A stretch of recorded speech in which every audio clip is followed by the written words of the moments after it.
Hey everyone, I'm Megyn Kelly. Welcome to the Megyn Kelly Show. The Senate unanimously agreeing to pass the House-backed bill forcing the Justice Department to release the Jeffrey Epstein case files with some notable exceptions. It's on its way to President Trump, who has done a complete 180 and now says he supports the release of the files. But get ready for the spin from the left, who are working overtime to shift the narrative entirely. Plus, Joy Reid. We actually have something nice to say about her. She did something very good. We'll tell you what it is. Joining me now for reaction, Buck Sexton, co-host of the Clay Travis and Buck Sexton Show. Don't miss a moment. Subscribe to this show on YouTube and follow me on Insta, Facebook, and X. Throughout history, what's the first freedom tyrants try to silence? Religious liberty. Because when your rights come from God, not government, they cannot be taken away. You lose this freedom, you lose America. That is why First Liberty Institute is offering a free guide, America's First Freedom, the antidote to tyranny. As we approach America's 250th birthday, learn how to protect, defend, and celebrate this sacred right, just as our founders intended. Get your free copy today at firstliberty.org/Megyn. That's firstliberty.org/Megyn, paid for by First Liberty Institute. Welcome back, Buck. Great to have you. Hey, Megyn. Thank you so much. How's that for a tease on Joy Reid? Okay, let's start with the weirdness that I don't even know what this is. Maybe you can explain it to me as a former CIA guy. This Democrat military video where you've got Senator Elise Slotkin, who's truly terrible. She pretends to be moderate, but she's actually a rabid leftist. And Senator Mark Kelly of Arizona, who's a Democrat, married to Gabby Giffords, for some reason decided to urge U.S. troops to ignore any illegal orders. Not even exactly sure what they're saying here. It feels very insurrection-y. Here it is. We want to speak directly to members of the military and the intelligence community who take risks each day to keep Americans safe. We know you are under enormous stress and pressure right now. Americans trust their military. But that trust is at risk. This administration is pitting our uniformed military and intelligence community professionals against American citizens. Like us. You all swore an oath to protect and defend this Constitution. Right now, the threats to our Constitution aren't just coming from abroad, but from right here at home. Our laws are clear. You can refuse illegal orders. You can refuse illegal orders. You must refuse illegal orders. No one has to carry out orders that violate the law or our Constitution. We know this is hard. And that it's a difficult time to be a public servant. But whether you're serving in the CIA, the Army, or Navy, the Air Force, your vigilance is critical. And know that we have your back. Because now, more than ever, the American people need you. We need you to stand up for our laws, our Constitution, and who we are as Americans. Don't give up. Don't give up. Don't give up. Don't give up the ship. Oh, Lord. Pete Hegseth tweeted out in response to this. This is stage 4 TDS. What are they doing? Well, first off, it's funny. Slotkin was, like me, a CIA analyst working the Iraq issue, although we didn't coincide, or I didn't actually work directly with her. But the CIA cannot afford any more damage to its reputation than it has suffered in the last, depending who you ask, decade or many decades. But that's just the whole video, Megyn, is really an extension of that. Remember the hashtag resistance? That was the big thing in the initial Trump administration. People just saying, resist, do anything you can. And there was that guy who pretended to be, now he pops up on MSNBC as like a third-tier panelist. Yes, anonymous. Yeah, anonymous. And people were like, if this isn't Jared Kushner, clearly it wasn't. But like, if this isn't somebody really important, this is the most grandiose, preposterous essay ever written. And sure enough, it was some preposterous stooge. And yet here we are again with people who are effectively saying, throw sand in the gears of government, do whatever you can. Now, I know what they're going to say. Oh, an illegal order, you can't follow. Okay, what's the illegal order? If there are illegal orders, what are they even talking about? No one even knows what they're talking about. But what I'm saying is that if there's illegal orders, tell us what they are. Tell us what the problem is. Why are you reminding us? This would be like Megyn badgering a witness on the stand. Excuse me, sir, do you know that you're under oath for the 5th time? The judge is going to be like, yeah, we all know they're under oath. What are you doing, right? It's meant to be kind of an underhanded swipe at the administration. And I also think it's their attempt to start to lay the groundwork, if you really want to know, I think that if we have a Democrat administration, heaven forbid, in 2028, they're going to try to bring effectively a war crimes tribunal together over these strikes on the narco terrorists. I mean, I think you can basically set a timer to that. Okay. So is that what you think it is? Because I genuinely didn't know it's not an effective ad because I'm very immersed in politics and I have no idea what they're addressing. I was like, are they talking about ICE? You know, because they've been pushing the lie that ICE is running out there arresting American citizens.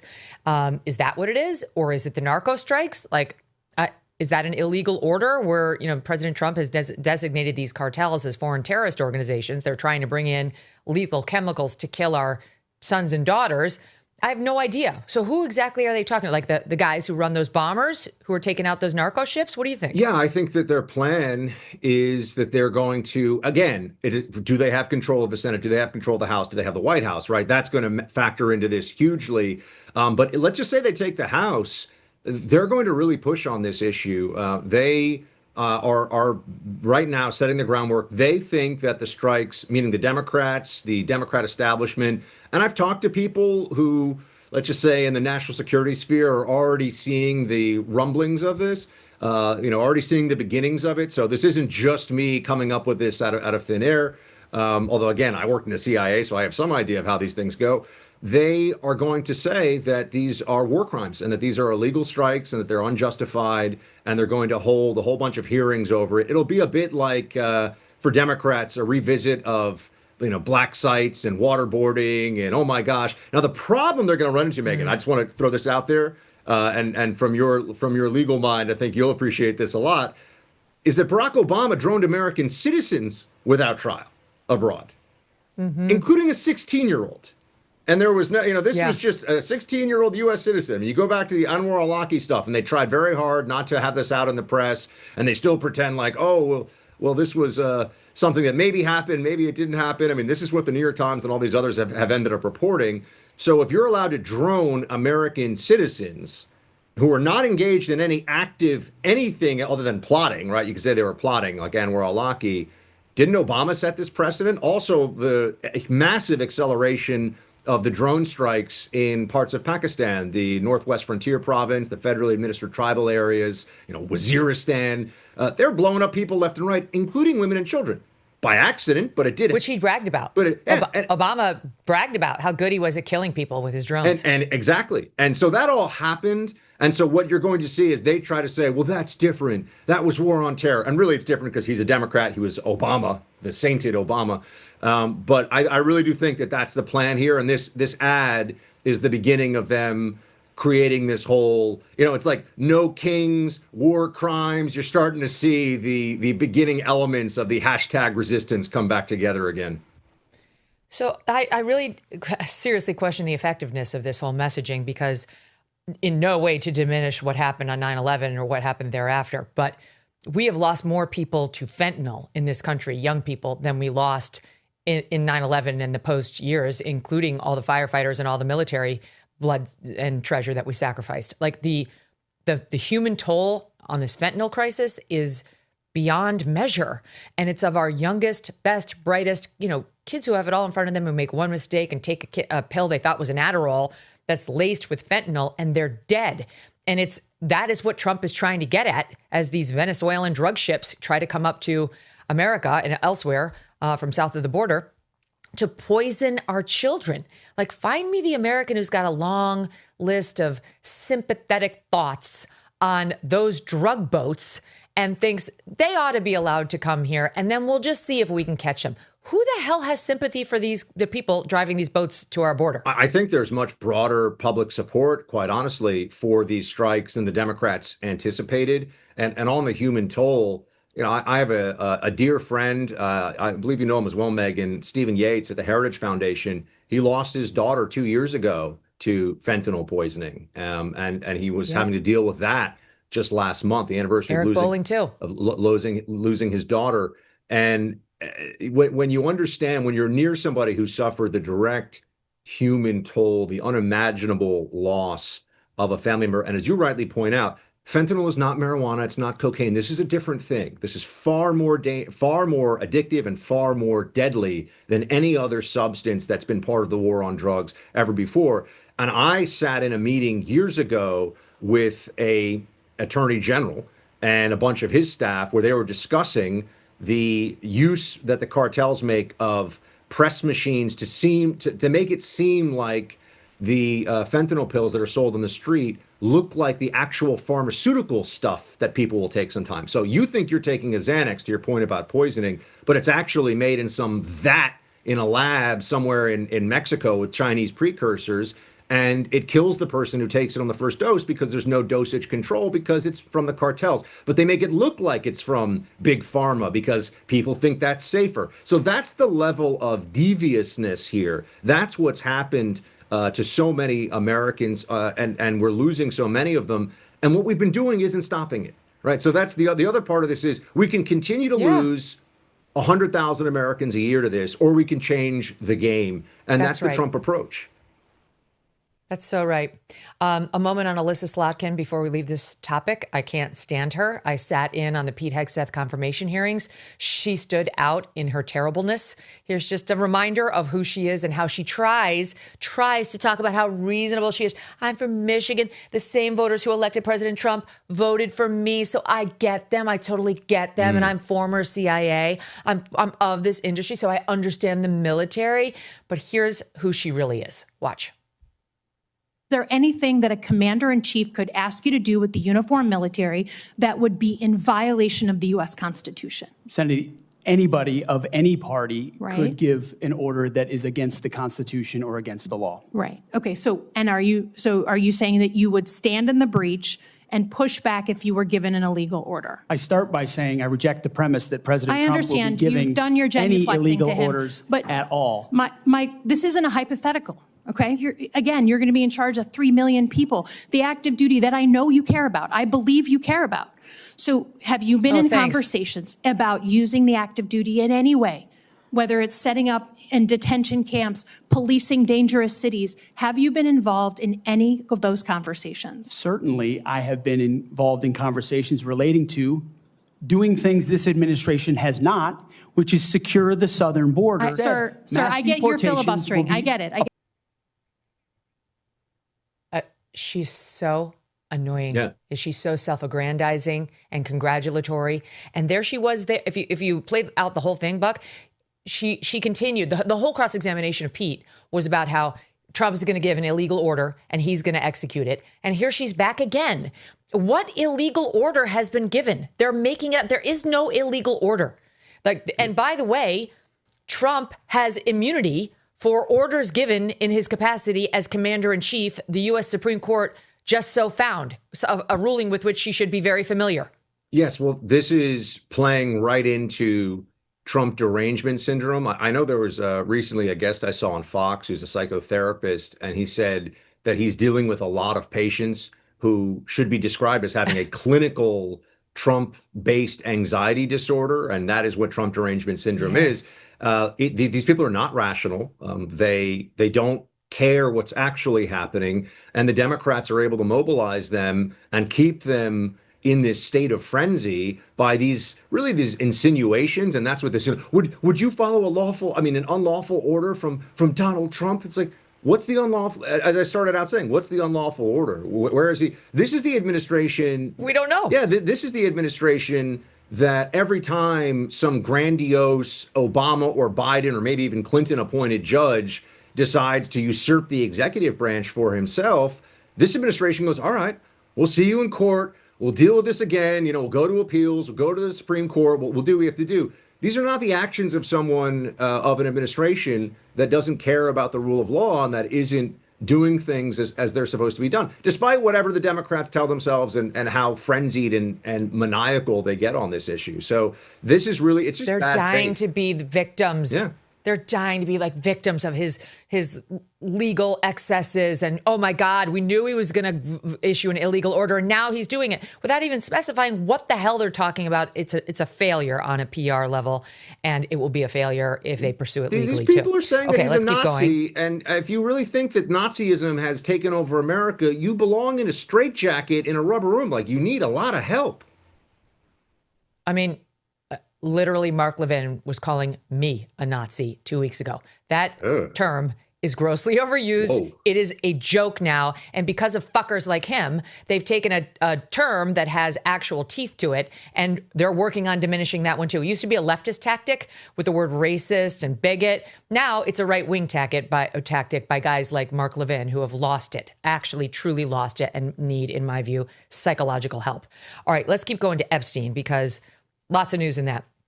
Why do you think Trump reversed himself after, like, literally a week and a half ago, was called Lauren Boebert, Republican, into the Situation Room to reportedly lean into her to not vote for this Jeffrey Epstein file release bill that was making its way through the House? Like, he was picking on individual Republicans to get them not to vote for it. She wouldn't agree. And then within hours, Trump did a 180 saying, I'm in favor of it. Now I'm in favor of it, which led to a near unanimous passage of the bill in the House, and then a unanimous passage of the bill in the Senate, which prior to that reversal, there's a question about whether it would even get a vote in the Senate. Now it not only got a vote, it passed immediately last night. Now it's headed for his desk where he says he's going to sign it. And I have my own theory on why he did the 180 and what's going to be withheld, because he does control the DOJ that's got these files. But what's your take on it? I just want this issue to be something that we have the full transparency needed to move beyond, at least in the day-to-day. This sort of constant, what I view as the speculation Olympics, because what happens is people just approach this, not you, and I hope, not me, but a lot of people, it's just an opportunity to try to create some fable where Donald Trump is actually at the center of this and he's a bad guy. And the Democrats are so desperate for that. Okay, but on the Trump part of this, here's what I see. Knowing Trump for having met him a very long time ago and having known him obviously throughout the administration, his two administrations, I would say he does not like to be told what to do. And I know that sounds very basic, and what does that have to do with this? He didn't want these released, and the fact that the base is effectively demanding, and the Trump base, and I know this because of my radio show, I hear from them every day, the Trump base is demanding Epstein file transparency. So he doesn't like to be feeling like he's overruled. So I think there's just a stubbornness, quite honestly, with this. And then I think from Trump, and I think that there's which has been overcome, and I think that there's a frustration from Trump as well, that now here we go again. He's going to be like the fake news, ABC, CBS. They're saying that, like, I'm involved in this. We've already been over this. We've talked about it a million times. I mean, the timing of this from the House Democrats releasing some of it right when the shutdown turned into a giant belly flop of epic proportions for them. That was obvious, and he was right to call that out, Megyn. So I am absolutely confident that there's nothing in there that is truly derogatory about Donald Trump. There might be some things that people can insinuate, and they will, but I don't think there's anything that's truly derogatory or I should say, shows culpability of any kind. And I think that he's just frustrated with all the stuff around this. I will say the administration made some big mess ups here. And not Trump, but some of the people that work for him. July. Yeah, they screwed up on that. And they just did. And we have to be honest about that. The binders, that was foolish looking. And then the Pam Bondi talking about it and not talking about it and what's going to happen. And I have them on my desk. So there were PR missteps, but that's a world of difference from Donald Trump is hiding the smoking gun. He's not hiding the smoking gun. People need to get a grip. The walls are not closing in on him. And I hope that finally when these files come out, that will be that. It's so disgusting because the media's determination to make this story about Donald Trump has completely bastardized the whole story. Yeah. The story's not about Trump. It's about Jeffrey Epstein and his disgusting pals who were using and abusing and sexually molesting young women for years. They have nothing to suggest that Trump was one of them. He was friends with Jeffrey Epstein, but the main alleged victim they've been pointing to on Trump is on the record under oath saying Trump never touched her and that she never saw him with another woman. And all these alleged victims who keep going on NBC and so on, they all say, no, nothing on Trump. There is not a single woman who has said, yes, I was trafficked by Epstein to Trump. There's one who says Trump walked into a house with Epstein and allegedly fondled her upon meeting her. Okay, that's what the best they have so far. And they're waiting for some sort of smoking gun in these materials. So I think Trump did his 180 because he had to. He knew he was going to lose it. Like the Republicans were determined to vote yes on this. His base was demanding so it too, Megyn. Finally, his base was like, no, we need this. And so he said, okay. But he doesn't mind flipping the bird to his base. You know, he's quick to remind them, I'm the boss here.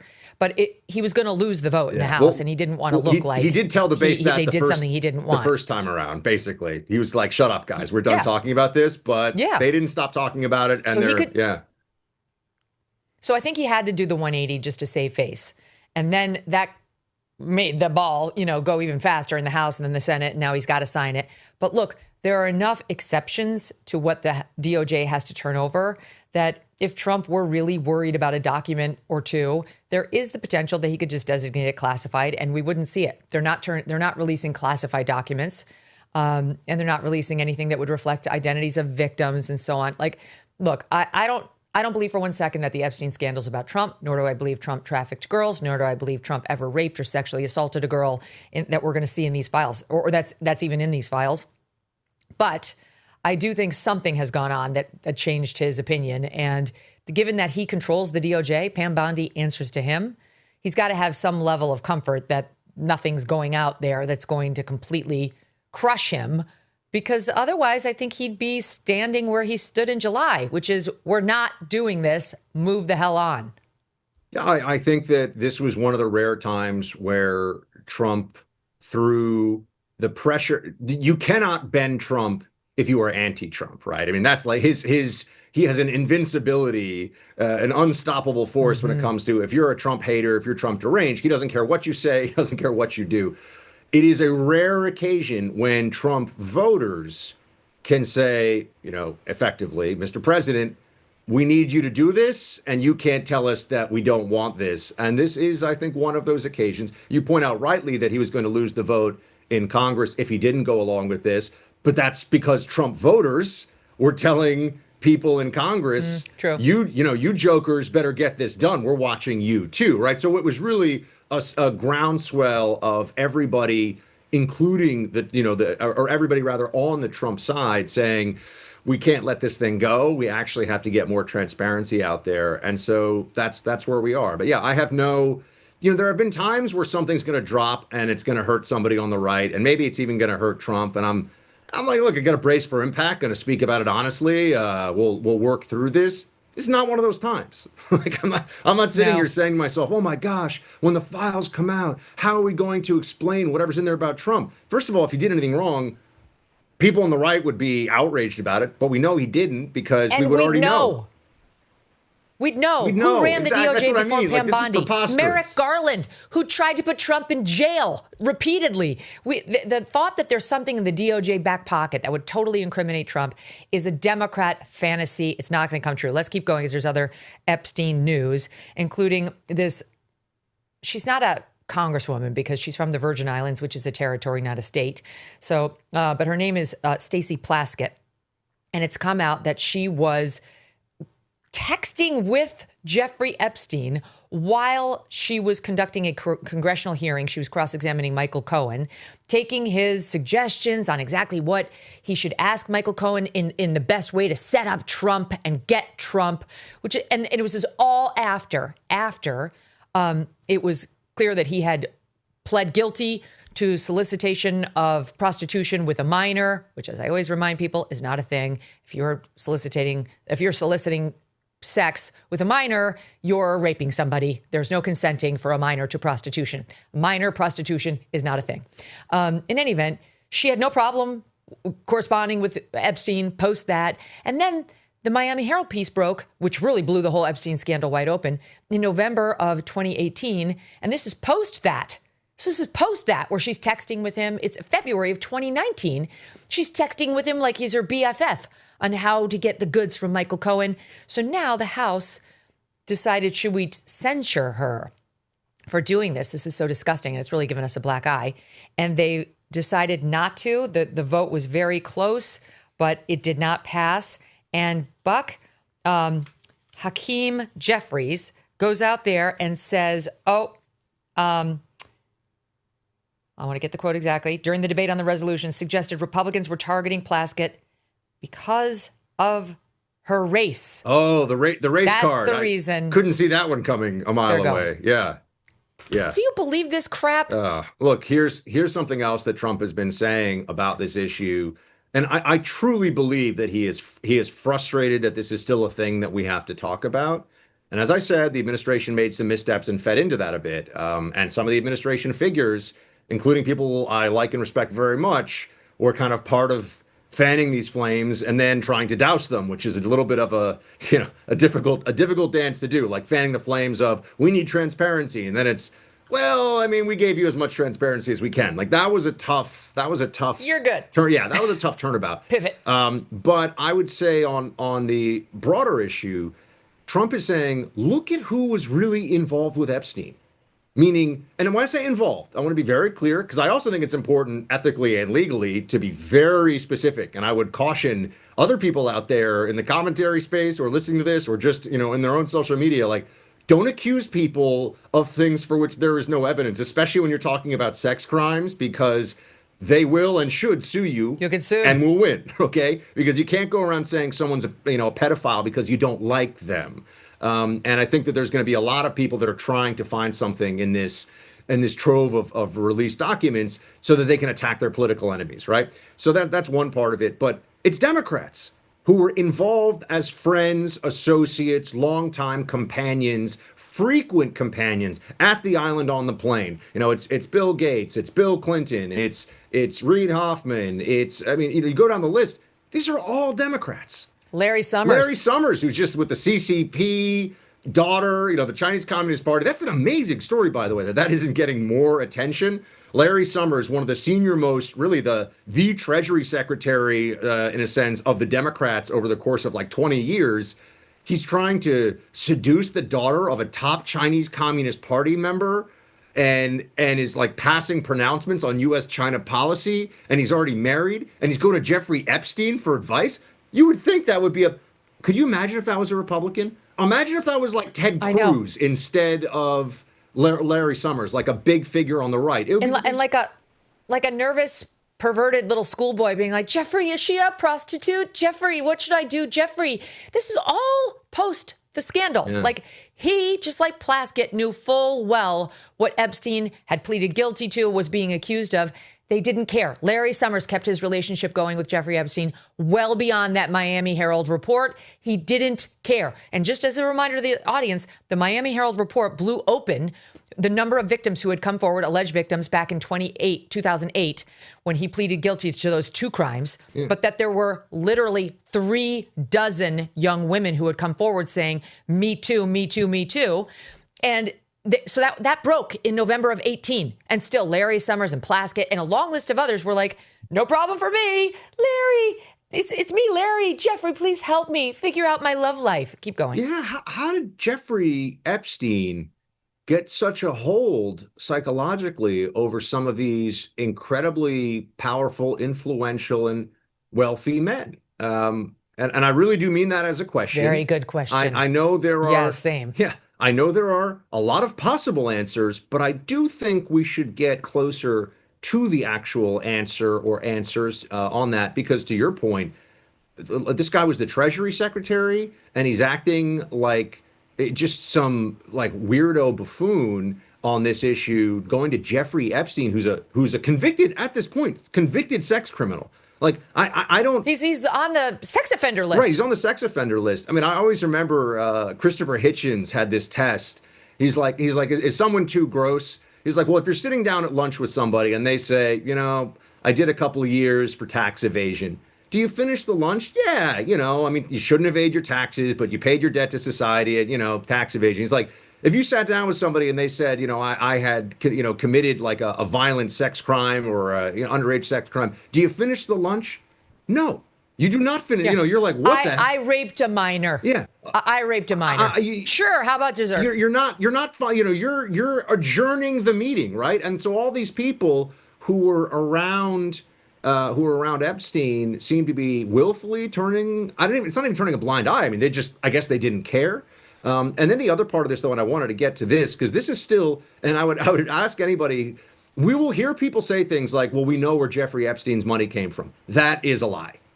That is not true. Yeah, we do not know. We do not know where his money came from. I mean, for some reason, this kind of gets chirped around. Oh, we know where his money came from. We absolutely do not. You can go on AI of your choice. I'm a grok man myself, but you go on AI of your choice and say, where did Epstein's money come from? And it'll say, not really clear. A bunch of, Megyn, $600 million, this is the kind of money and that's what they found. I'm sure there was more that was stashed in numbered accounts in some of those little jurisdictions where people still can hide money. $600 million. People say that he was a tax expert. I have a tax expert. Great guy, by the way. But he's not worth $600 million. You know what I'm saying? Like this no. is, you don't make, someone gifted him. Have you ever seen that? I mean, you spent a lot of time in Manhattan too. Have you ever seen the house that Epstein lived in? It's the nicest, biggest house in Manhattan, or at least was at the time. It's like, I mean, it is like a Rockefeller era mansion extraordinaire. I think it's something like an $80 million home, and it was given to him. Now, the thing about money is that you can trace it. You can follow these flows. Why don't we have, I want to see more so even than, a lot of the questions that are sort of floating around now, because I think that if there was anything, again, I think if there was something in this release, we would have already found out. This is what I've been saying about all the JFK files, by the way, and that's also been true. I was in the CIA. Super cool secret stuff doesn't stay secret for long because somebody eventually wants to be the one who blows the whistle on it. But I want to know where the money came from, because I think that's the single most powerful. The townhouse was gifted by Victoria's Secret founder Lex Wexner. Right. And I mean, I think a lot of us have questions about how close he was to Epstein, why, for how long, why he continued it, and why he would give him these extraordinary gifts. Would love to know more. Yeah, and that's okay. That's the $80 million house. $600 million stashed away. This guy had a private island and was running his own, jet all over the world and getting all these people. He was able to impress with his wealth and connections the wealthiest and most powerful people. Not all of them, obviously, but a number of them. Prince Andrew. On the planet. Bill Clinton. Yeah. Bill Gates. It's a long list. All right, let's keep going. So, I mean, it's just, there's more to discuss here. Bill Gates is like, wow, this guy's really got something. What has he got, Bill? You got a lot of money. Why are you flying, Bill, and let's not forget why Bill Gates' marriage broke up. Melinda Gates is on record as saying one of the reasons was she was very uncomfortable with his relationship with Jeffrey Epstein. And also, he has a serious penchant for young women and seems to be somewhat of a sexual dog for somebody his age. I mean, he seems to like them, on the younger side, and the parties with the young women and infidelity to his wife, allegedly. And look, it's disgusting. Doesn't mean he's a sexual predator. But as long as we're taking a hard look at all of Jeffrey Epstein's associates, like Donald Trump, no man who was close to him is safe. We're allowed to look at Gates. We're allowed to look at Summers. We're allowed to look at Clinton. And thanks to Trump, we will be having a DOJ investigation into some of them. Okay, I want to get to this because it's just so dumb. Jasmine Crockett. She's so dumb. I knew you were going to say her name, by the way, just based on the way you were setting this up. She's so dumb. Here she is in SOP 4. Let's listen. Folks who also took money from somebody named Jeffrey Epstein, as I had my team dig in very quickly. Mitt Romney, the NRCC, Lee Zeldin, George Bush, Win Red, McCain Palin, Rick Lazio. I just want to be clear. If this is the standard that we're going to make, just know we're going to expose it all. Oh, my God. She's talking about Dr. Jeffrey Epstein, who's not the Jeffrey Epstein who made those donations. Her crack team uncovered the latest list of possible predators. No. honestly, she's lucky she said that on the House floor because she could get sued like that if she didn't. She's too dumb to be a member of Congress. And that's saying something. There was Buck. a story, and this is sound like a diversion, but it just reminds me too much of this. There was a story at Amherst, my college, where the student committee that invites speakers, this is back in like the early 80s or something, when people still use phone books. They wanted to have Jesse Jackson, and so they invited the Reverend Jesse Jackson from Chicago to come speak. And no one figured out until the Reverend arrived that it was a different Reverend Jesse Jackson. Oh, no. Yeah. Oh, this just happened to was it The Guardian, who tried to interview Bill de Blasio, Yes. former mayor of New York? I love that guy. And they got the wrong Bill de Blasio, who gave him a big interview about his thoughts on it was Mamdani. amazing. And it was totally the wrong guy. I give this guy the act. First of all, you know what Bill de Blasio is? I've been, when I used to fill in for Rush, I remember I popularized this, and people in the Rush audience remember this. Do you know what Bill de Blasio's name was? Warren Wilhelm. He changed his name. What? Yes. Go check it out. Go check it. And no one ever believes me. Grok it, everybody. Go Warren check Wilhelm. it out. Bill, that's a much better name than Bill de Blasio. Bill de Blasio. Hey, he wanted to be Bill de Blasio, the union guy. You could trust him. Bill de Blasio from down the block. He changed his name. His name was Warren Wilhelm, and he changed it. And I just think that that's one of the most kind of astonishing name changes. But it's very telling. By the way, I was wrong. It wasn't Guardian. It was Times of London, just for the record. I mean, honestly, the irresponsibility of just throwing things out there as a sitting representative is can we just stunning. For a second, though, speaking the Bill de Blasio guy who's not Bill de Blasio giving his thoughts on the mayor's race. I love that guy. That guy's amazing. I know. He's like, hey, they wanted my thoughts on Mamdani, so I gave them. Yeah. The Times of London was just doing a spiral for days thereafter. Okay.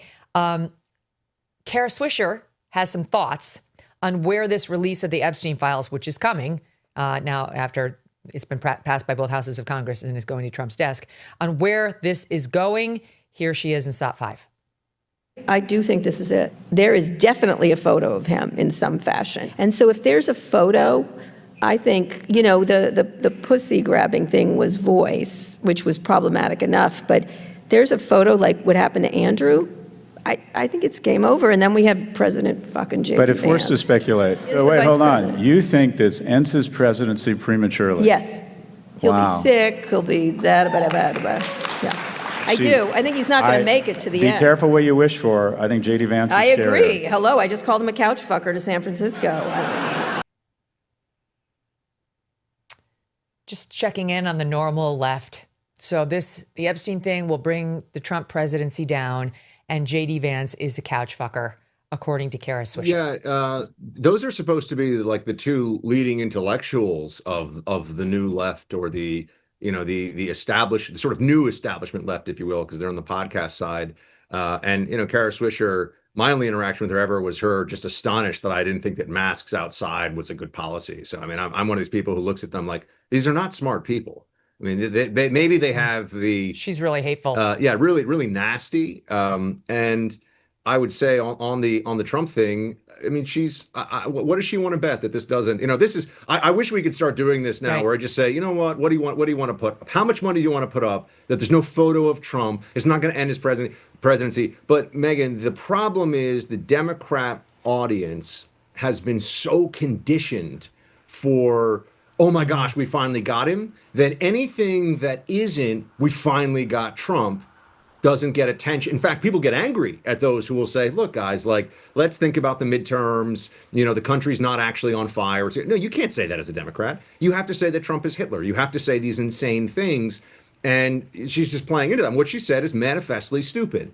And in a week or in a day or whatever it is, when we see what comes out of this, it won't be true. And what she said will look asinine, but she'll just move on to something else. And that's the plan. But remember when James Carville predicted that Trump wasn't even going to make it to mid-February of 2025 on his term, that this was the beginning of the end. He was going down. He was going to implode. It was like these hardcore Trump deranged Democrats who are in the public eye, issuing opinions for a living. You know this too, Megyn. They view it as dropping. Let me finish. Yeah. They view it as dropping little dollops of cocaine on the tongues of their listeners, right? Like, I'm going to give you like an upper. I'm going to make your serotonin surge with exactly what I know you want to hear. And it's just so opposite of the business we're supposed to be in, which is speaking hard truths and like staying in the field of reality. Yeah, they take this all very personally because, and I think that always has to be remembered, the anti-Trump media lost.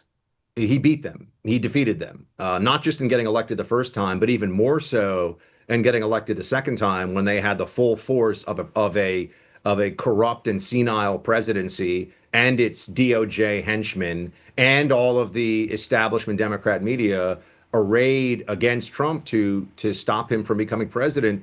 And now also because of shows like this one and also the ability to say things freely on X, they just don't have the same hold on the public's mind and even the public's imagination that they used to. And I bring it up because they're deeply resentful. The New York Times, to well-informed people, is a joke. It is not an objective entity. It is not fair. It is not taking the approach of journalism. Yeah, it says things that are true, but that doesn't mean that it's doing so in order to spread the truth. It also says a lot of stuff that's absolute crap and that it's dishonest, just like CNN, fundamentally dishonest about the mission. The mission is not to inform the public in a neutral way about what matters. It is to program the public based on a previously set ideology and orthodoxy that if you don't adhere to in any of these newsrooms or on that podcast, whatever it's called, you're a bad person and they will shun you and they will kick you out. Trump beat them. He beat all of them. And so this is why I think the bitterness, yes, the audience craves that bitterness, to your point about like putting a little bit of, cocaine or whatever out there for them, like the old experiments with the hamster and the pedal, like has to get more cocaine. Yeah. See, beyond that, though, I think that a lot of people who think of themselves as like the guardians of our democracy in the media realize that I look at them, and I've been doing this now for 15 years, and I'm like, you people are just jackasses, honestly. And you've done a huge disservice to your audience. And to your point, let me give you another Kara Swisher shot. So that thing about JD allegedly effing a couch was completely made up by some blogger when Trump and Vance were running against Kamala. And it was literally just made up out of thin air. Somebody claimed it was in his book. It's not in his book. Just read the book. You'll see it's a lie. And they just did it to smear him. And now, in the anatomy of a smear, it gets raised over and over by dishonest people like Kara Swisher. And so understanding that she could get sued if she let that, hang in the air, as she just did, she decides to fix it. And this is how she fixes it. Take a listen to SOT 6. Just what's been released now is crazy and problematic for the president, obviously. And I think he hasn't had an eruption in all day. JD Vance is gone. I don't know where he went. He usually gets on and gets all mad about things and, sits on a couch, etc. And he has not been available. I have to. I don't think he fucked a couch, everyone. I don't. I don't think he fucked a couch. But the fact of the matter is, I think he could. See, that's where I feel about him. it's not even, it's not funny. It's not clever. It's not. She's disgusting. She's gross. And people that are laughing at that, I feel sorry for them because they have been so programmed. They are the left-wing lemmings, although fun fact, lemmings actually don't commit mass suicide. That was totally fabricated by a Disney documentary. Conversation for another time. Something you learn, Megyn, you have me on your show. We learn fun things. We talk about fun things together. We do. Yeah. But they have been so programmed. They have been so brainwashed by their own media that they just they would rather. You could hear it. It was an uneasy laugh because I think at some level they must recognize that what she's saying is, he's a sitting vice president. What she's saying is dumb.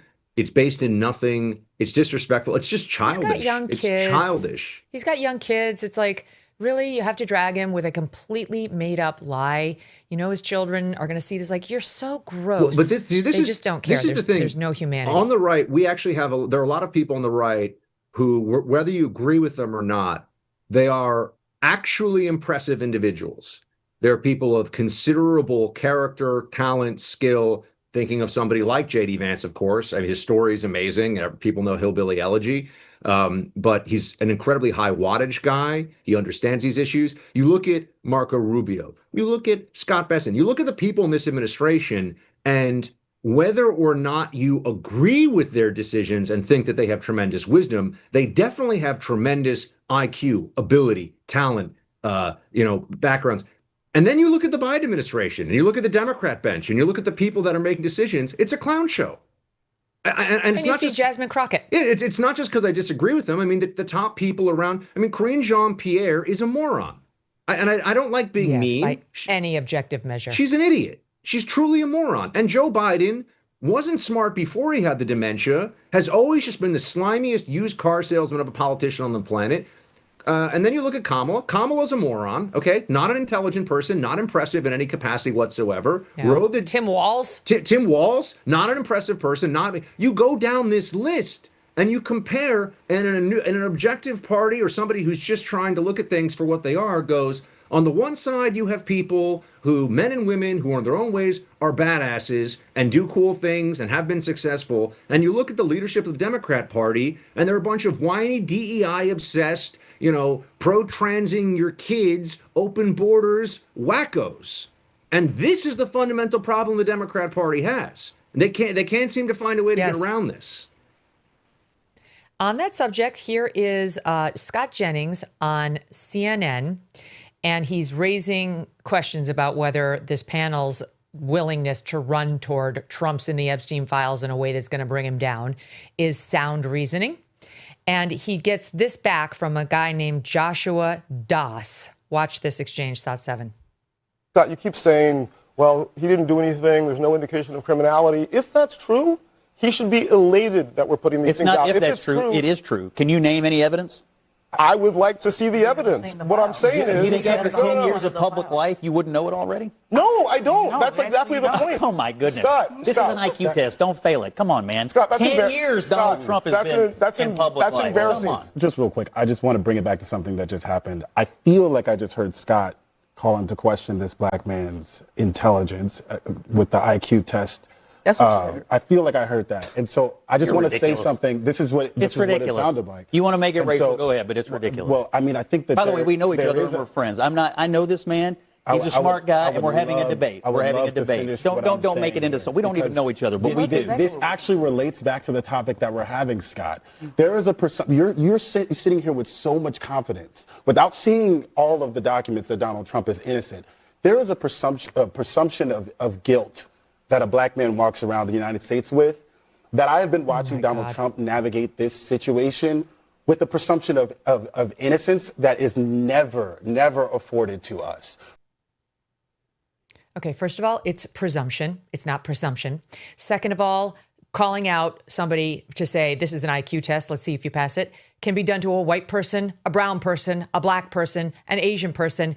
Get over your obsession with your melanin. It's ridiculous, Buck. Well, playing the race card just doesn't work the way that it used to. And that's why you can tell Scott's not, he's calling it out. He's not worried. He's like, oh no, what's going to happen to me now? Am I going to get fired? Is my career over? Am I going to be kicked out of, polite society? Because everyone understood what Scott was saying. He said it is an IQ test. It wasn't even really referring directly to the guy's IQ that he's talking. But this is what you're going to see more of this. There's a desperation. The way the left has to argue, unfortunately, is stuff like this, because on the primary issues, they're just wrong. On the big issues of the day, they don't have good arguments. You can call, even if he said, you are dumb, you are failing the IQ test, you're stupid. And I know that from your inane analysis here. You can say that to a black man. It's actually disrespectful to say you cannot say that to a black person. Black people are just like white people. Some are dumb, some are smart, all are capable of withstanding an insult or an offensive comment. And to pretend there's a special category of group who we can never insult because somehow it cuts more deeply is to otherize black people in a way that we really want to stop doing and kind of started to stop doing 50 years ago. It's only recently that they've renewed the request to put themselves in a special category. It's a no. Yeah, I'm very pleased that American society has evolved to a place in recent years where we can just treat everybody like individuals and human beings. We don't have to put everybody in these DEI obsessed boxes, and we can treat each other as adults and as equals, truly, and not play games like what you just saw there on air, which was just bad faith. I mean, watching Scott Jennings on CNN is definitely a guilty pleasure. It's a lot of fun watching him slap these people around, but nonetheless. Just the clips, because literally nobody's watching the Abby Phillips show. Buck Sexton, thank you, my friend. Always great to have you. Great to see you, Megyn. Thank you. Coming up next, Andrew Kolvet and Blake Neff from Turning Point and the Charlie Kirk Show. Don't miss that. You know about FOMO, right? Fear of missing out. But listen up. Don't miss out on protecting your future. For around the same price per month as one of your streaming services, you can break the FOMO cycle and secure your family's future by finding life insurance at SelectQuote.com. SelectQuote takes the guesswork out of finding the right life insurance policy. You don't have to sort through dozens of confusing options on your own. Instead, one of their licensed agents will find the right policy at the right price for you, comparing prices from top most trusted insurance companies to find a policy that fits your health, your lifestyle, and your budget. And they work for you for free.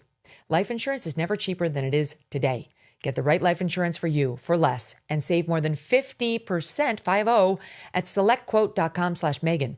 Save more than 50% on term life insurance at SelectQuote.com/Megyn today to get started. All right, let's go. Isn't it great to be together? It's so great to see you. You're not alone. It's only the liberal media and the haters who want you to think that. We're in the majority right now. We're from Chicago. We flew in just for this. I was like, we have to go. And then after what happened to Charlie, I'm like, we definitely have to go. Don't miss your last chance to be part of the Megyn Kelly Live Tour. It's a very important time in our country, Megyn. Stand firmly. Do not waver on the truth. Next stops, Bakersfield, Anaheim, and the grand finale in Glendale, Arizona, featuring special guest Erica Kirk. I really genuinely feel like it's more important right now than ever, for all the reasons. And it took courage for all of you to come. The biggest thing we can do is be unafraid. So go get your tickets right now before they sell out. MegynKelly.com. Presented by Y-Refi and SiriusXM.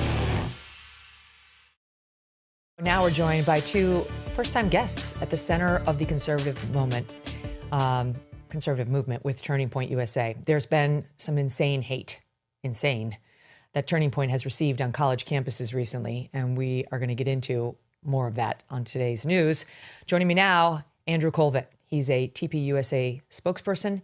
He is and has been executive producer of The Charlie Kirk Show, along with Blake Neff, also a producer of The Charlie Kirk Show.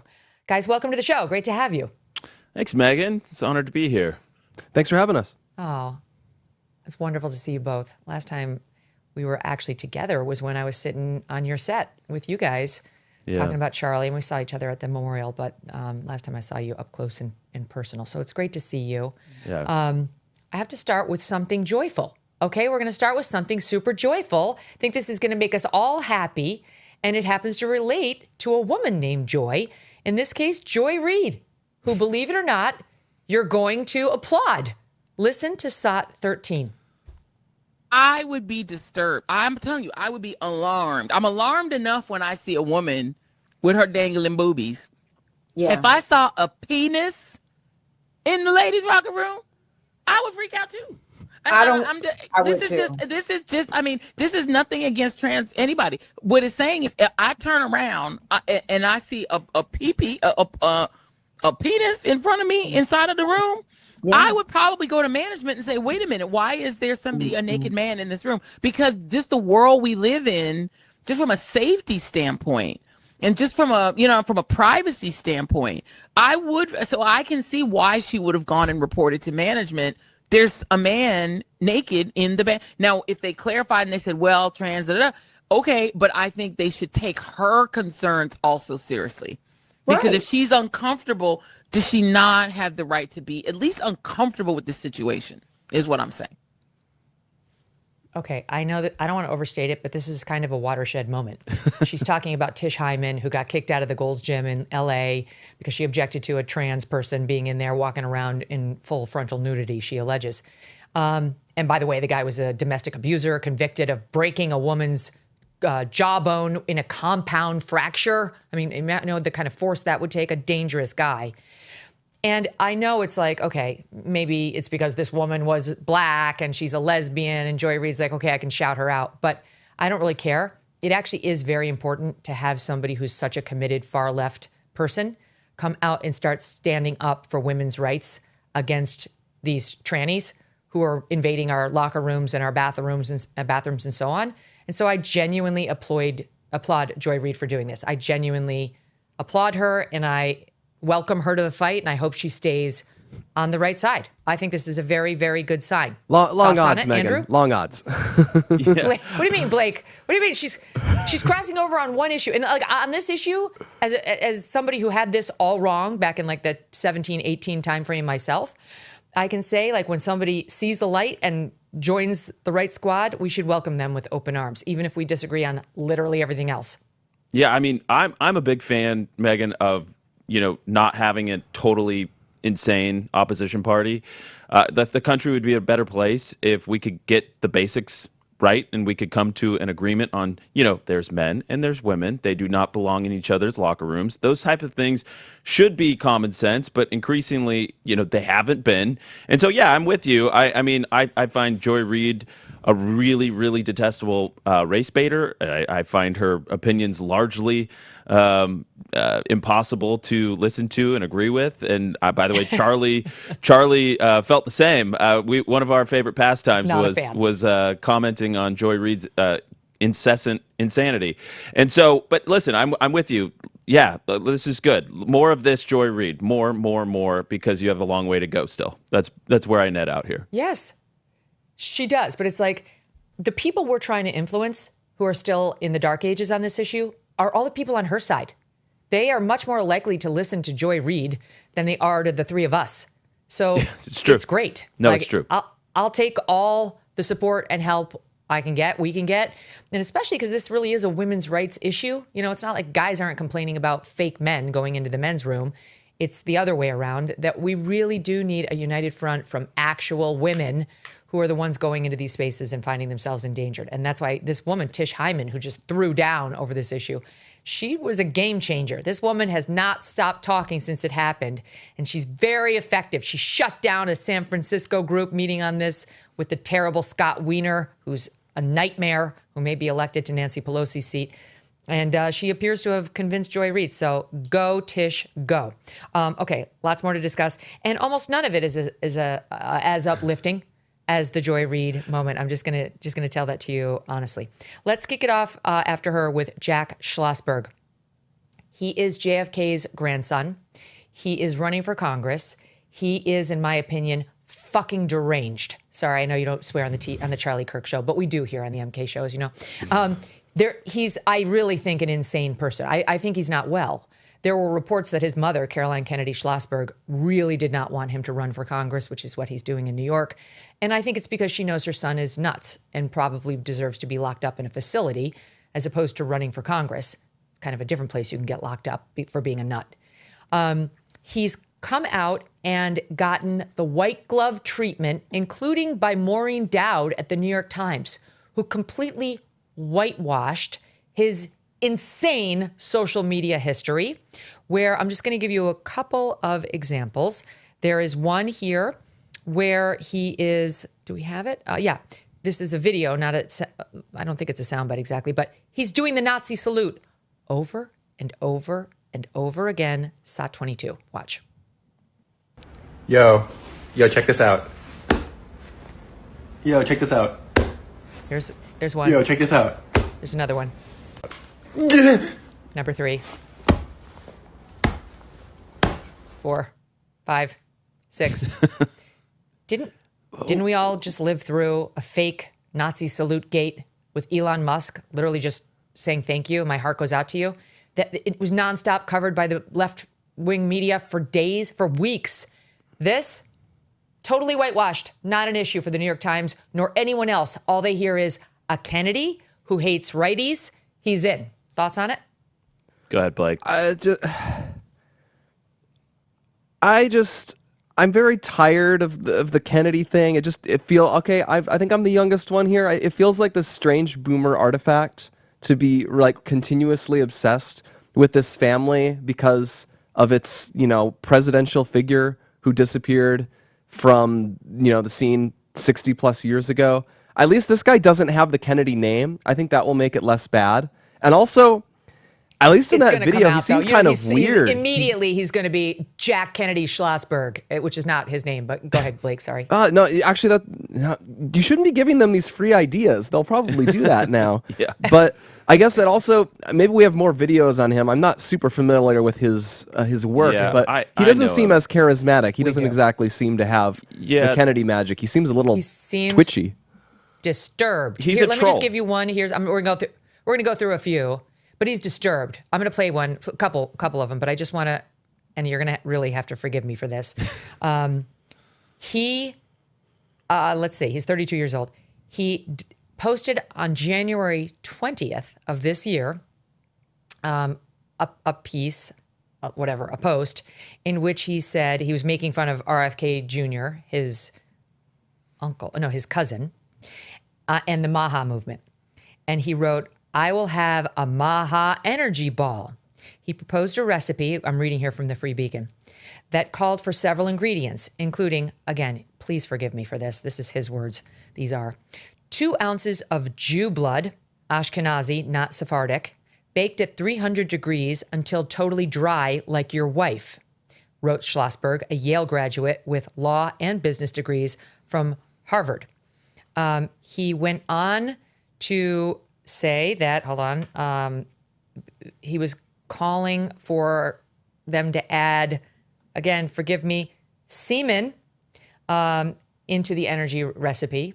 I think he used the word jizz. And this is the man who gets this treatment from MSNBC when announcing his run, SOT 18. But Trump has been seemingly obsessed with dismantling your family's legacy. He's declassified previously classified Kennedy assassination records. He's paved over the Rose Garden, which your grandmother last renovated. He recently razed the Jacqueline Kennedy Garden with the demolition of the East Wing. He sought to MAGAfy the Kennedy Center, and he also even wants to repaint Air Force One so that it no longer has, as he's put it, a Jackie Kennedy color. What do you think Trump's trying to accomplish here, and does it make your decision to run for this seat that much more urgent? My grandfather's legacy of service means a lot to me. It's not just my family's legacy. It's generations of Americans and New Yorkers who fought and sacrificed to build this country. And he is dismantling that legacy. He's so obsessed with the Kennedys and the Kennedy name and the Kennedy brand that he caged one and put it in his cabinet. A rabid dog in his cabinet, put a collar on my cousin RFK Jr. and has him there barking, spreading lies and spreading misinformation. Just see, he's just a normal guy. She's like basically licking his feet, and they're going to try to whitewash this guy, his Nazi salutes, his comments about Jews, his comments about semen going into your average Maha energy drink, his constant mocking of very prominent women on the right, including yours truly, his bizarre, weirdly sexual, half-naked writhing that he's put on camera multiple times, because he is deleting all of this from his social media feed as fast as humanly possible. Yeah, my take on this guy is that he's a left-wing troll. I will tell you, he's wildly popular on social media, at least before he deleted, I guess, his TikTok account. Our team here kept telling me how popular he was on the left with young people. So he's got this kind of shock jock troll persona. But here for me, yeah, he's crass. He's completely out of bounds on so many things, Megyn. But here for me is the real deal breaker for him. The way he's treated Bobby Kennedy Jr. has been completely, I believe, disqualifying. I genuinely cannot stand a person that would throw his own family member under the bus like that. He has no regard for any decency or etiquette or decorum, no class when it comes to how he's dealing with Bobby Kennedy. And I find that beyond the pale, candidly. I cannot imagine doing that to one of my family members. I would have disagreements with them, maybe, yes, and we would deal with those in private. But the way he's treated him, calling him a rabid dog and barking for Trump, you and I both know, Megyn, that he joined the Trump administration willingly. He saw an opportunity to advance things he's very passionate about, the Maha movement, and President Trump has honored that promise. And so I would think if you ask Bobby Kennedy, he's going to say he's really excited, really happy with the opportunity he's been given, that Trump put him at the head of HHS, and to have one of his own family member, and the entire Kennedy clan, by the way, it is an artifact of years past, and they've totally lost their shine.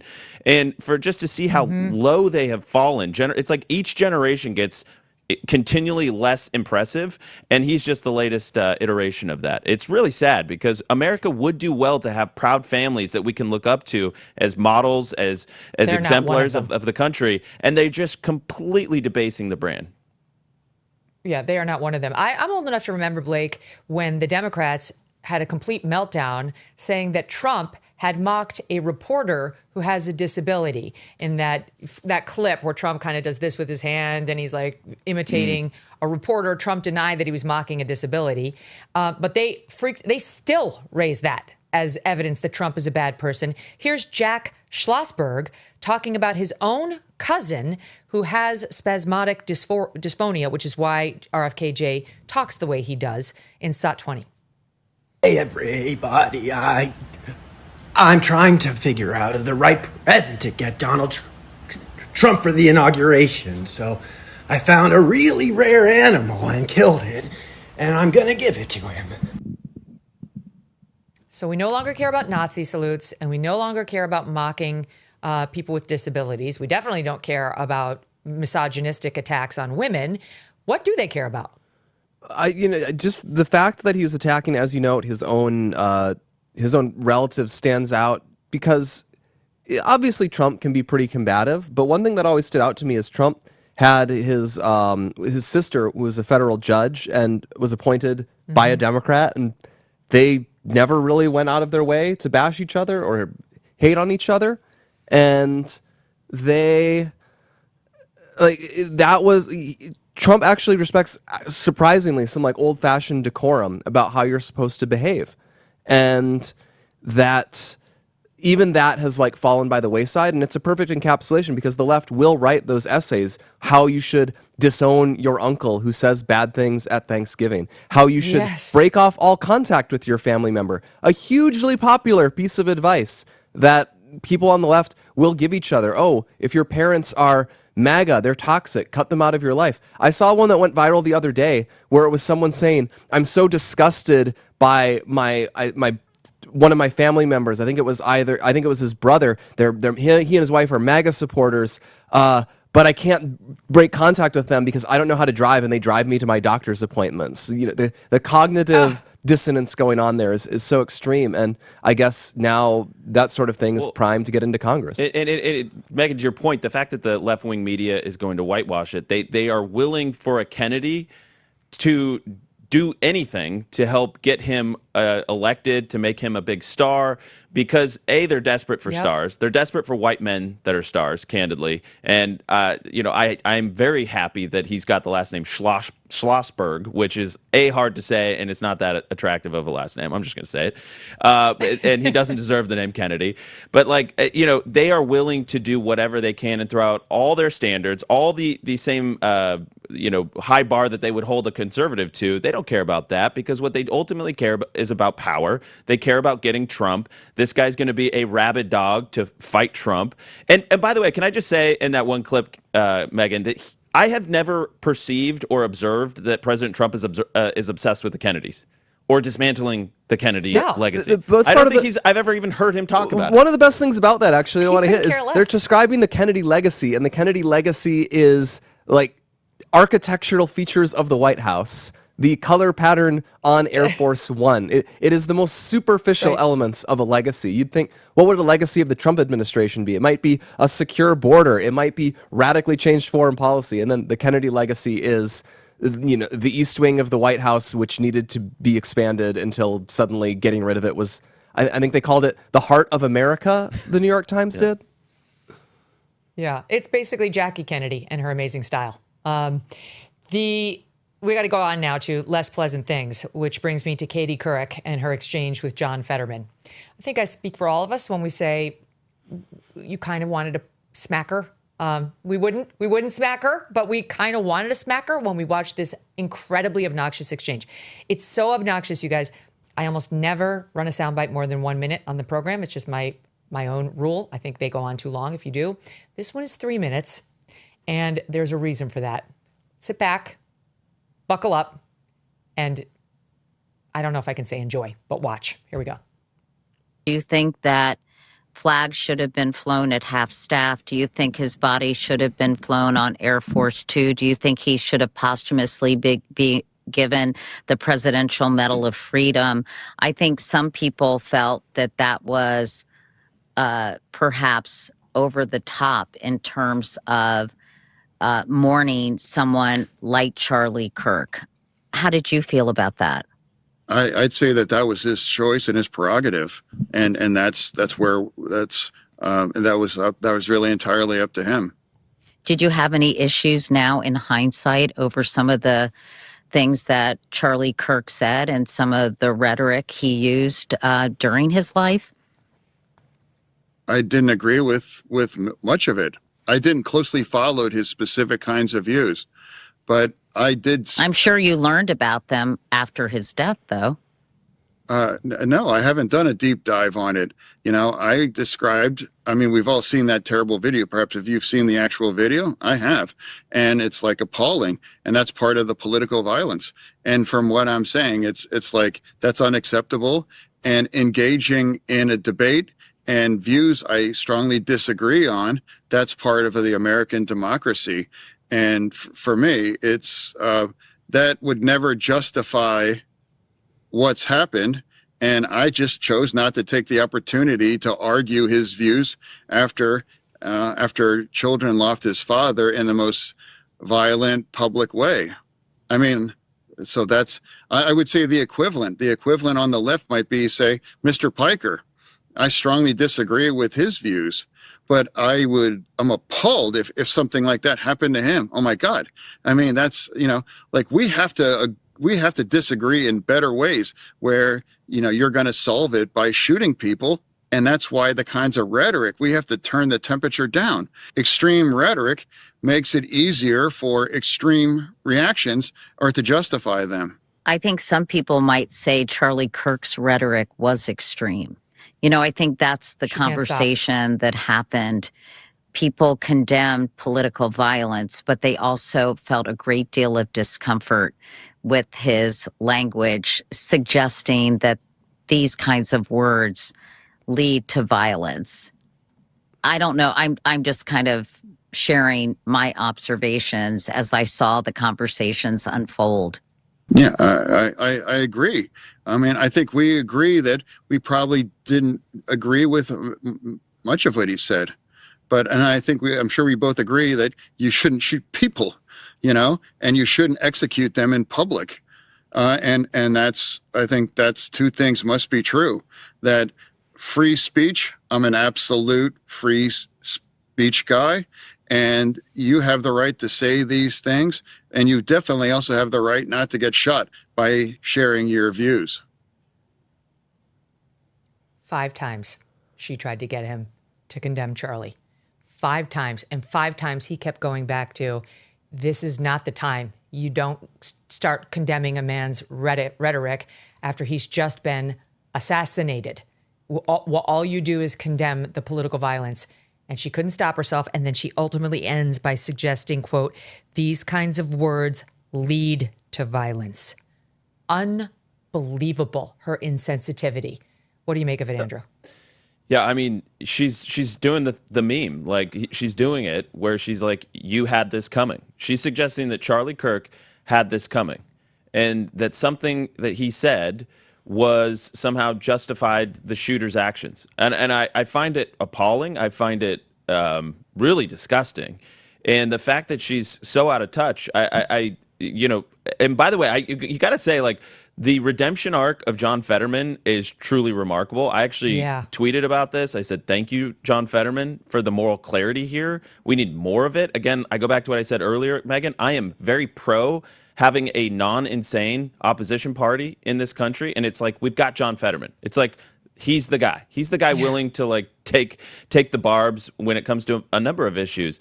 But I just find it really appalling. And this was an observation Charlie used to make all the time. It's like, you take these people out of the box, like, you know, the TV set, you know, whatever, Katie Couric's former career, and they fail time and time again. They become uninteresting. They be exposed for the frauds that they are. You are one of the ones, Megyn, that has been able to grow and expand, and I think even become more popular, getting outside of the system, outside of the network system. And you've done it. You're one of the few. Most people, they kind of branch off and they try and do podcasts and stuff like, and they totally expose what hacks they are and how uninteresting and unimpressive they are. And Katie Couric is sadly one of those people. It's amazing, her hate, Blake. And you listen to him, you know, he's like, I chose not to argue his views right after he was killed so violently. You know, we have to disagree in better ways. His rhetoric was extreme. People felt a great deal of discomfort with his rhetoric. She just can't get past Charlie's words, which first of all is wrong factually, but second of all is irrelevant when the man's just been assassinated. Well, no, but she wasn't saying it. She said some people might say that his rhetoric was extreme. I hate that. Okay, you're not on network news anymore, Katie. Like, you don't need all of this extremely fake neutrality, which you also deliver in this weird little vocal fry voice. It's so grating. It's so aggravating. It's so played out. If you think Charlie was extreme, if you think he deserved it, just say it, Katie. Other people have said it. Other more popular people will say it. And just this fakery, this fraud nature of it is one of the most aggravating aspects. Well, can I also say, Megyn, that, you know, we did a whole episode on the Charlie Kirk Show debunking most of the viral kind of lies that were going around about Charlie, especially from leftists, right? And so I'm sure she consumed some of those, and she didn't see any of the context that some of those clips were taken out of context. They were cherry picked. They were edited to make them look so egregious. And it's like we are living in two different algorithms. And so like I want to like shake her and just be like, Katie, there's more than what meets the eye. You obviously are believing lies about Charlie and smears against Charlie that who cares? Yeah, like totally. You take Don Lemon, okay? He and I don't get along on anything. He's attacked me many times. I've attacked him many times. He's a human being on this earth. I pray for him. I don't want anything bad to happen to Don Lemon. God forbid. If God forbid anything were to happen to him, I would never run to the camera and talk about his rhetoric. There is absolutely no excuse for political violence against a pundit. Why, are you kidding me? And even to have the discussion so soon after Charlie died, it's so disrespectful. And what it's telegraphing is she favored it. At some level, she liked it. It's not totally dissimilar from the Jack Schlossberg conversation. The reason they're whitewashing all of his terrible comments is they liked them. They enjoyed them. Well, they want him to keep doing it. And by the way, Megyn, it's whitewashing on purpose. And this is why I got so upset about the Jimmy Kimmel thing when he lied about who killed Charlie, because he tried to make it out to be some MAGA supporter or whatever. What that communicates to the world, what Katie Couric's communicating to the world, that if you do these heinous acts, if you commit violence against people that had it coming because we don't like the things they say or their ideas, that we're going to whitewash it and we're going to celebrate it. And you saw this also with Mangione, where you had like Taylor Lorenz saying that he was hot and that like he was somehow, you know, attacking an evil system, and therefore this United Healthcare CEO had it coming. This justification and this media whitewash that comes in after the fact, I think is just as damaging in some ways, if not more, because it's sending a signal to a bunch of crazy people that we're going to celebrate you, we're going to laud your actions in this public way if you do these heinous acts. And that's truly disgusting. And it's like Blake and I used to say it in the immediate aftermath. It deserves repeating. It's like, let's make political assassinations taboo again. Can we do that? Can we do at least that? Yeah. Speaking of Taylor Lorenz, here she is just this week, I think it was, doing an interview with Jack Mack, who's just launched a podcast series. I think he's from Barstool Sports called Journalisming. And here's what she told him. This is this week, SOT 30. So we're in Central Park. We are. This is the place that Luigi Mangione fled to, and then got away. Yeah. Oh, yeah. You famously have said that you felt joy on that day. I felt joy that we were acknowledging the barbarity of our healthcare system. So do you? I stand by that 100%. And you felt joy. There was memes being shared in your group chat. A CEO has been dead, and like you also called. I think you called Luigi. Is he a hero in your mind? I've definitely never said that. What I would say is that, I've definitely never said that in my life. A morally good man? Definitely never said that. I said his supporters view him as a morally good man. All right. I don't think we actually know much about his morality or kind of really much about his ideology. I think he's a reactionary. So do you think he's like a good person? I have no idea. We don't really know I would say bad. We can't be don't? going out and shooting people right on the street. Obviously. But I think we just don't even know enough about his ideology and his motivation. Okay, Blake. Who could know? I mean, how could we figure out whether Luigi is a good person? First of all, I just have to commend that host for getting Taylor Lorenz to go outside without a mask on. I'm not sure I've seen that in a while. But also, the big picture, and the thing that overlaps with Katie and so many of these others who justify what this happened, there is nothing more toxic and more damaging than telling people you can be cruel, you can do evil things, and actually it's not a bad thing. It's actively a good thing. You should feel righteous while doing it. You should actually feel bad if you don't do it. And so much of modern leftism is essentially about deliberately stoking that, stoking envy, stoking hate, stoking outright violence, and saying these things are actually good. And we'll see that boil over sometimes. It's why I think the October 7th terrorist attacks were so evocative for so many people, because you saw BLM groups in Chicago just overtly praise people going door to door, murdering civilians, murdering children, and saying that was a righteous thing. You should feel awesome that happened. And you'll see it here in America. You saw that during the Floyd riots in 2020. You'll see it. You see it with Luigi Mangione, and of course, you're seeing it with the man who allegedly murdered Charlie.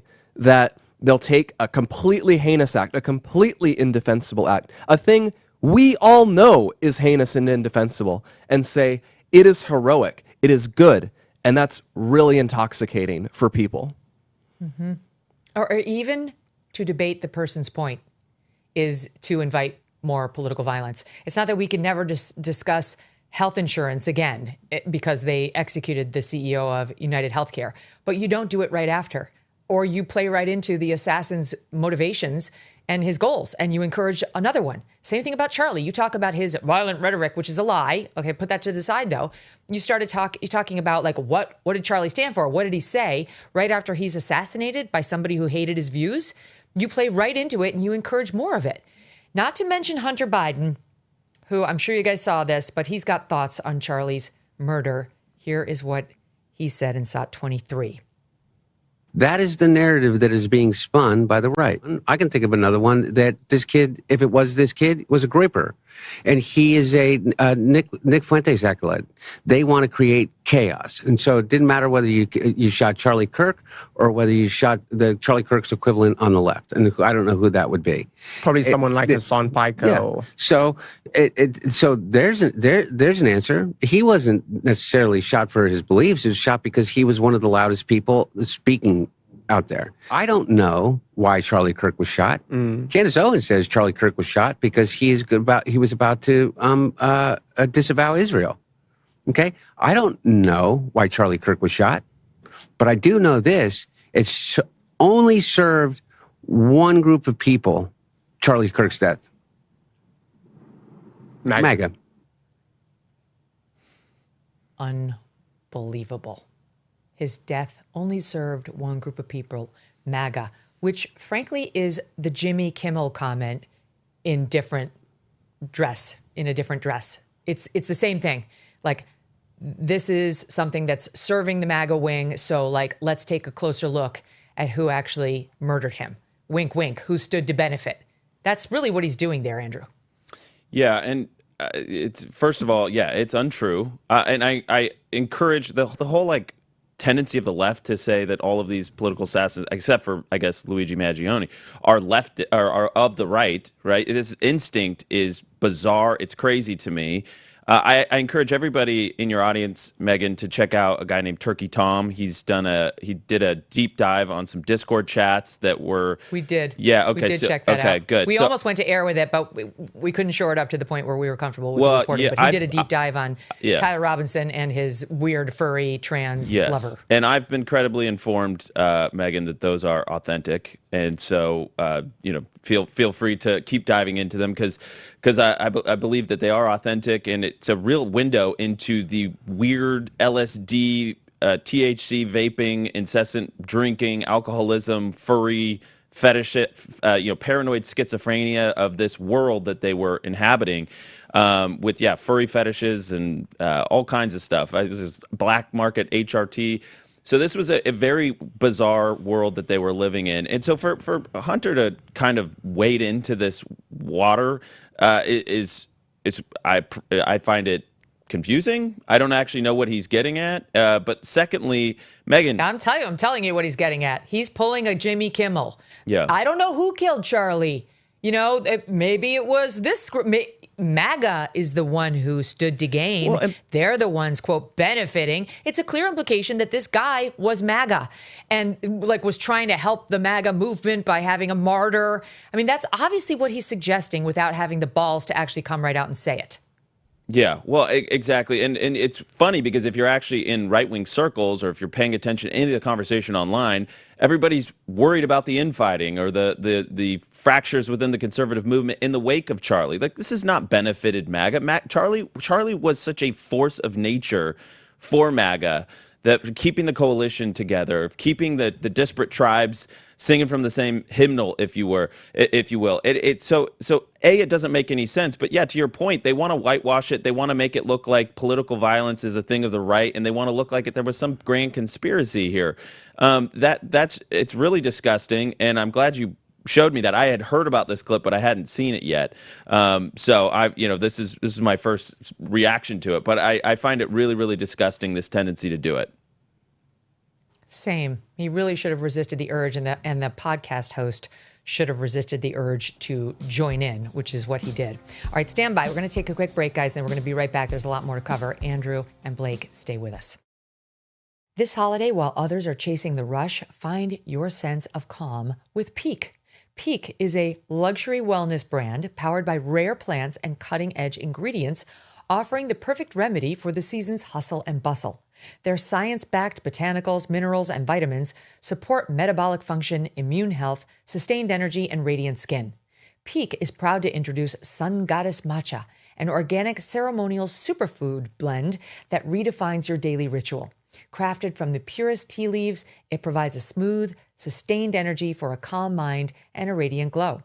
This ceremonial-grade matcha is 100% organic and grown in a pristine valley, ensuring you get the cleanest, purest cup every time. Feel the holiday magic and unlock your healthiest glow with the most exciting offer of the season. 20% off site-wide for life, plus a complimentary exclusive holiday bundle. Go to peaklife.com/Megyn. That's PIQUE life.com/Megyn. This is hydration redefined. Try it and glow from the inside out. Cooking Thanksgiving is high stakes. It feels like one dried out turkey can ruin it all. I would know. That's why I love Chef IQ Sense. This wireless cooking thermometer takes the guesswork out of holiday cooking. USDA says turkey's got to hit 165 degrees Fahrenheit to be safe to eat. Your eyes can deceive, but Chef IQ ensures you hit that perfect temp every time. Whether you are roasting, grilling, pan-searing, even smoking the turkey, it's got you covered. It could not be easier. You just insert the sensor, tell the app what you're cooking, then sit back and relax. Chef IQ Sense tells you when to flip, take it off the heat, and even how long to let it rest. No more oven peaking, no more dried out turkey, just perfectly cooked meals every time. And it works for steaks, chicken, fish, whatever you're cooking. You will wonder how you ever cooked without it. Plus, it's the ultimate gift, perfect for seasoned cooks, kitchen rookies, and everyone in between. Now get 30% off site-wide with code MK at chefiq.com. That's chefiq.com, promo code MK. You mentioned it before we went to break, and I do want to follow up on it. You know, the conservative movement is, I don't know how to say it's breaking in two right now, but it's definitely going through some growing pains over the issue of Israel. You guys have been watching it, so have I. We've been right in the middle of it, all of us. I have wondered to myself how Charlie would have navigated this, because if there's one group Charlie knew better than anyone, it was young people. And he saw the split on this issue of Israel coming amongst the young folks before most, since he was so in touch with them. And yet he has, as you guys know, Turning Point has got many Jewish donors who did not feel as the young group feels and wanted him and Turning Point to be much more supportive of Israel. And now that that's only gotten worse, in the past couple of months, it's such a tricky issue. And I have asked myself many times, I wonder how Charlie would be handling this. What do you guys think? Yeah, it's an issue that Charlie thought about a lot, talked about a lot. And you're correct. He saw the sort of crack-ups that we're having today coming several years in advance, because he spoke to young people a lot. He read the emails they sent in.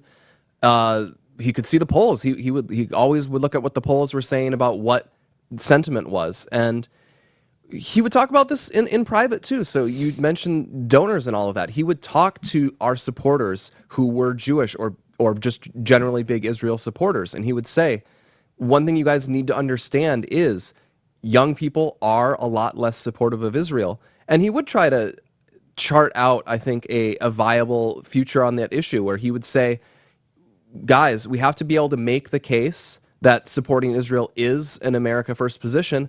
And if we can't do that, we may have to choose a more moderate path forward, where it might be we don't give them as much financial support, but we might still give them moral support. We can still back them up in other ways, but that a big thing driving a lot of the anti-Israel sentiment was when you have overt financial support going to such a degree to another country.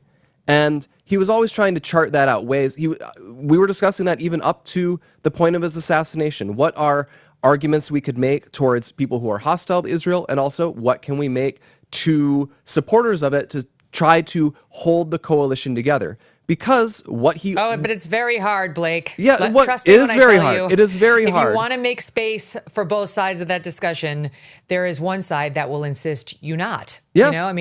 The sort of Tucker, more isolationist wing of the Republican Party that's been highly critical of Israel is now, according to the more polite people who are neocon-y, no longer allowed. You're not allowed to have that discussion. And it's one of the things, I've been trying to make space for both sides to discuss it. I know you guys have too.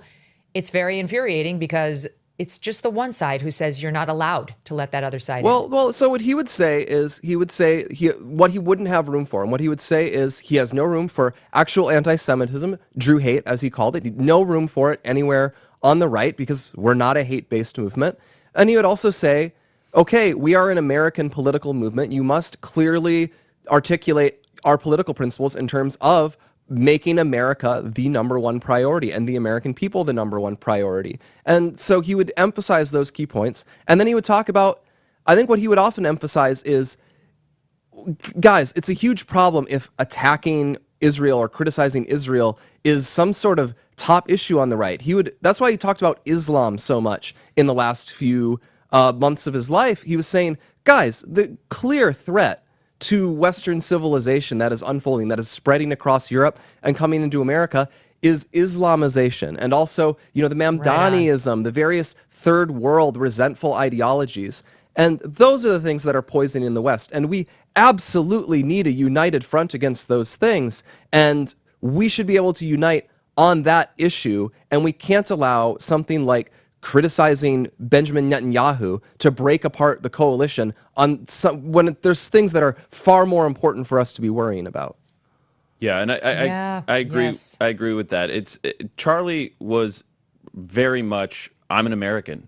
I should be allowed to criticize my own government. I should be allowed to criticize other governments, even if that government is Israel, right? And I think I was a part of a focus group with Charlie at the Student Action Summit in July. You were there, Megyn. And, it was an interesting thing because we asked these kids, what are your feelings about Israel? And these were kids from all over the country, different geographies, different types of schools, Stanford to, state colleges and everything in between. And most of them were not antagonistic per se to Israel. They just wanted the freedom to be able to have opinions that, were not orthodox American foreign policy, for the last 60 years, right? So they wanted the freedom to be able to say and believe those things without being called an anti-Semite. And that was the space that Charlie was carving out, basically saying, you can have these opinions and you can still be a part of the club. You don't have to feel a certain way about Israel to be a part of America First, or be part of MAGA, or part of the conservative movement. And so that was the course that he was charting. And I think we're still devoted to that and committed to that here at Turning Point and at the Charlie Kirk Show, because we don't want to say, hey, you can be a part of America First if you feel a certain way about another country. Now, Charlie had opinions. As long as you love Israel. Yeah. As long as you totally support Israel. Exactly. That makes no sense, I think, on so many levels. Now, Charlie had certain opinions about Israel, and he would go through point by point. I actually did a tweet on this week, Megyn, about, and I showed 4 examples of Charlie working through very patiently with students their concerns about the U.S.-Israel relationship. But he didn't start resorting to ad hominems. He didn't resort to name-calling or saying that you're a bad person. It was like, hey, we're going to go point by point by point through your concerns, and I'm going to agree with you where I can. And, yeah, we probably shouldn't, have foreign involvement in the United States government. But he basically had a very morally clear stance that, listen, we are for America first, and you can have a wide-ranging opinion on this matter, and let's talk about it. Andrew, let me ask you about how Turning Point is doing, because you were updating us for a while in the number of chapters that kids have opened. There were, I think, a total of 2,000 chapters between high schools and colleges at the time Charlie was killed. And then there was a huge surge after his assassination by young people wanting to be a part of the group. Where do things stand now? Yeah, I think there was 2,200 altogether, approximately, when Charlie was killed. And we had a surge of inquiries. So that was, a lot of people were talking about that. It was 136,000 inquiries to start new chapters, or something incredible. It was just an insane number.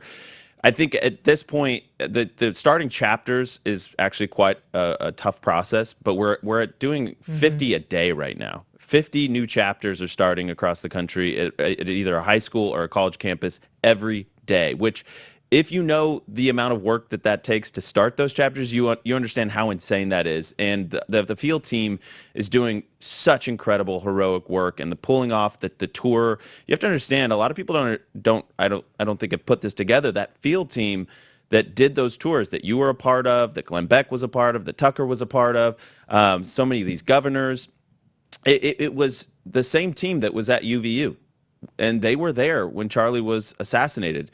And they kept that tour going out of just sheer sense of duty and honor to continue Charlie's legacy. And when we wrapped that tour up, we told most of them, please take some time off. You deserve this. You need to take time for yourself and to heal and to grieve. But they every single one of them, Megyn, said, we're going to keep this going because we love Charlie and we need to keep the mission going. And I don't know, there's not words enough to express my gratitude and my admiration for them because of just how difficult that was. And, we had a meeting with somebody here at the office. I saw it myself. Yeah. And we had a meeting with somebody at the office. Young, who were clearly still in mourning, who were there at Virginia Tech putting on this event. We got to do business as usual for Charlie. Go ahead, finish your thoughts. Yeah, no, we met with one of them here at the office after the tour wrapped, and it was, tears in her eyes, and you could tell she was still grieving. She was still hurting. And she's one of the leaders of the tour.